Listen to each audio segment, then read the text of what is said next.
Right now, when you lose your FOID card, you can automatically transfer to any other FOID card owner. This has it very strict. It cannot be somebody that's in the same household that you are at. The gun owner can petition the court to transfer to somebody else.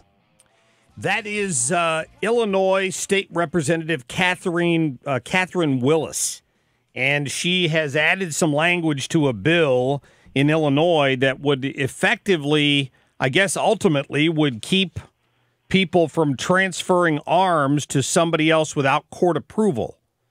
That's part of the language that's in there. Where it's going to go, I guess, depends on what the legislature does with that bill and whether or not the governor in Illinois signs it. We've asked Greg Bishop to join us. He's a reporter with the Illinois News Network. You can follow him on Twitter at Bishop On Air. Greg, good morning. Good morning, Mark, and congrats on having to wake up super duper. Well, thank you, buddy. I appreciate you giving us time this early in the morning. Anytime. Absolutely. So tell me what this means, because a lot of gun owners are alarmed about the language that was put in this bill. I guess they're concerned that at some point, if they want to give a gun to a loved one, or they die and they want to give it, that they'd have to go through court to do it. Do you understand the wording of it better than I do? Yeah, essentially it would require the gun owner that's wanting to transfer the firearms to somebody else to go to their local jurisdictions and essentially file paperwork and get approval that way. Now, the Illinois State Rifle Association's Richard Pearson, I asked him about the situation with Travis Reinking, the Tennessee Waffle House shooter suspect. And this seems to spur from that incident because he's an Illinois native from the Morton area, and he lived in Tennessee, but he also had mental health issues, and the courts essentially in Illinois took his guns away and revoked his firearm owner identification card, the FOID card. So they took his guns, but they gave them to his father, and Richard Pearson says the father's the one that violated the law here. Now, it's unclear when and where those firearms were transferred back to Travis Reinking, but there seems to be kind of a reaction of sorts to that story. So essentially, it would require the firearm owner to go to a local jurisdiction to tell them that they're going to be transferring firearms to somebody else. Yeah, you see, I thought maybe it would only be in a case like Travis Reinking where the police had to step in, they had canceled the FOID card, they took the guns away for cause. But if I understand what you're saying correctly, moving forward, if this was to become law, any Illinois resident with an FOID card who wanted to sell or transfer a weapon to another FOID card holder would have to go to the authorities first? From what I understand, yes. And this wow. bill, of course, is being vetted. It's being debated at the State House, and it's just one of multiple bills that the legislature has taken up. We've also seen, possible semi-automatic weapons bans for anybody under the age of 21. We also had the Gun Dealer Licensing Act that the governor vetoed. What that would have done is it would have required small business gun dealers in Illinois to register with the state with a $1,000 annual fee.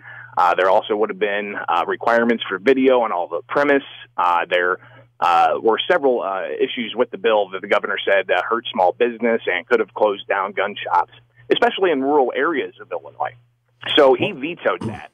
A couple of weeks ago, yesterday was the deadline for the Senate to try to override. It was also the day that Illinois gun owners took to Springfield to lobby their lawmakers. And there was an estimated crowd of 2,500 that showed up, very large crowd. And ultimately, it all seemed to coalesce with the Senate not being able to have the votes to override the governor on the gun dealer licensing bill. The state senator who has that bill says he's going to refile it under a different bill. So that story is not done yet either. Yeah, you did a great story on that yesterday. Let me direct people to the website. It's ilnews.org, and you can read more on Greg's. We're talking to Greg Bishop from the Illinois News Network. He's also got some interviews on there with a couple of the people who were marchers, and you just need to listen to it because these are the folks who are affected by this relentless drive to restrict the Second Amendment in the state of Illinois. In the Travis Reinking case, that guy clearly fell through some loopholes in the system in my mind, they were mental health loopholes, and certainly his father failed the system by giving the guns back to the kid when he, along with a lot of other people, knew the guy probably had some challenges. I'm still not sure how you fix that problem by restricting the rights of legal gun owners. And that seems to be the sentiment of a lot of the law-abiding gun owners.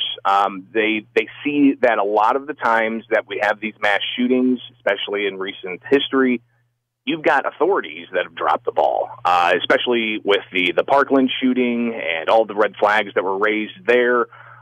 This issue with Travis Reinking, and even down in Texas with that church shooter who, he was supposed to not be able to buy firearms, but it was, I believe, the Air Force that dropped the ball on reporting his misbehavior. Yeah. So law-abiding gun owners seem to have the sentiment that they're the ones that are being targeted with all of this legislation that's coming down the pike, especially in Illinois, and they don't want to see that happen to infringe on their rights. They would rather see criminals taken care of and punished. They would rather see the authorities actually follow through with laws that are already on the books.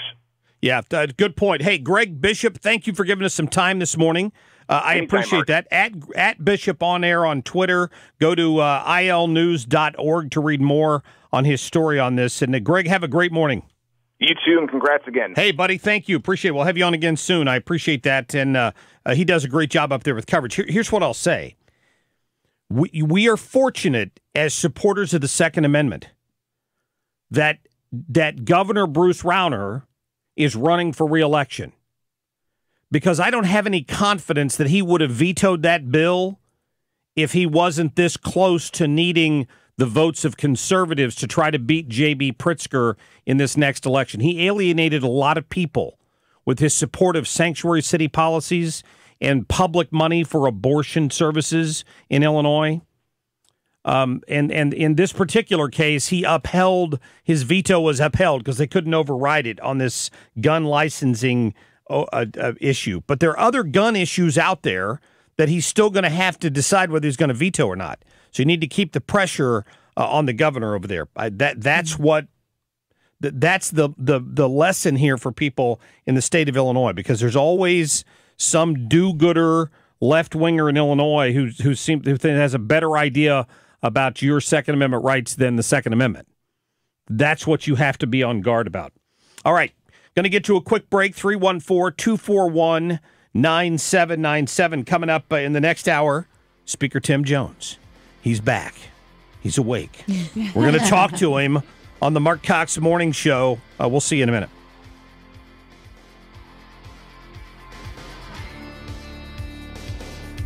Follow Mark on Twitter at MarkCox971.